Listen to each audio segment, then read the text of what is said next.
Hello guys, welcome back to my channel. কেমন আছো তোমরা সবাই? আশা করি খুব ভালো আছো। আমিও খুব ভালো আছি। চলে এসেছি নতুন একটা ভিডিও নিয়ে। দেখে নিশ্চয়ই গেস করতেই পারলে যে ভিডিওটা কিসের। হ্যাঁ, একদম ঠিকই ধরেছো। আজও নিয়ে এসেছি চিতই পিঠার রেসিপি। বাই দ্য ওয়ে, তোমরা এই পিঠার নামটা কে কিভাবে জানো আমাকে বলবে।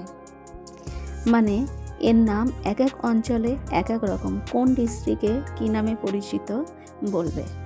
আমাদের এখানে বলে আকশে পিঠে, আবার কোনো কোনো জায়গায় দেখেছি চিতই পিঠে, আবার কখনো কখনো এর নাম শুনেছি খুলি পিঠে। আমি 2-3টে নাম জানি। তোমরা যদি আরও 2-একটা নাম জেনে থাকো এই পিঠার, তাহলে অবশ্যই আমাকে কমেন্ট করে জানাবে, আর সেটা কোন অঞ্চলের সেটাও বলবে। কোন অঞ্চলে এই পিঠা কী নামে পরিচিত সেটা জানা অবশ্যই জরুরি। আগে একবার চিতই পিঠার রেসিপিটা আমার চ্যানেলে দেওয়া আছে, সেটা একদম শীতের শুরুতে দিয়েছিলাম, তখন খেজুরের গুড় ওঠেনি।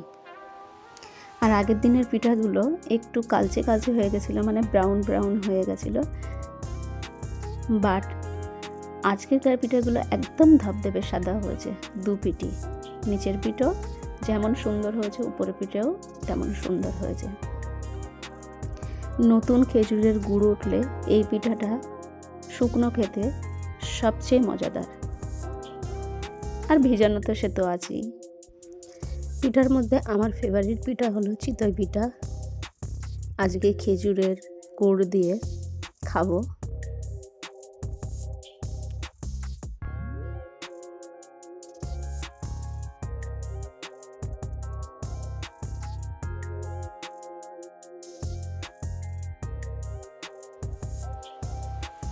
উপরটা তো দেখতে পেলে কতটা ধবধবে হয়েছে আর কতটা ফুলে উঠেছে।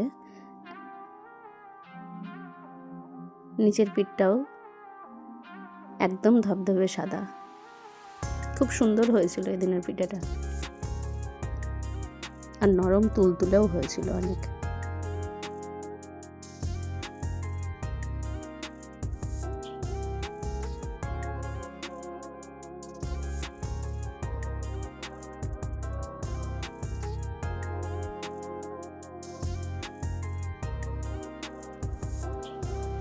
এই ছিল টেস্টি টেস্টি খেজুরের গুড়।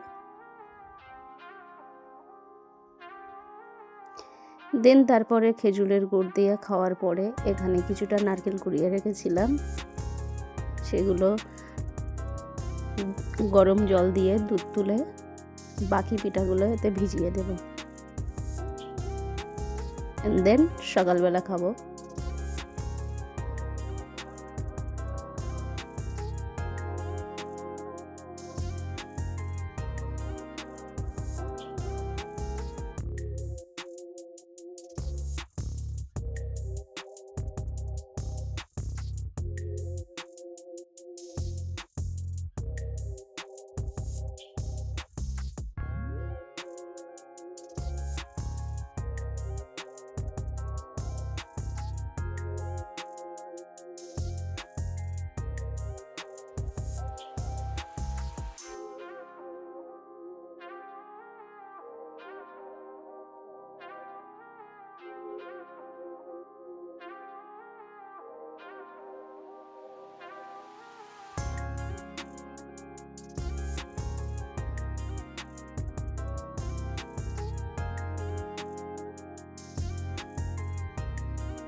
পরের দিন সকালে একদম উঠে বসে গেলাম পিঠা খেতে।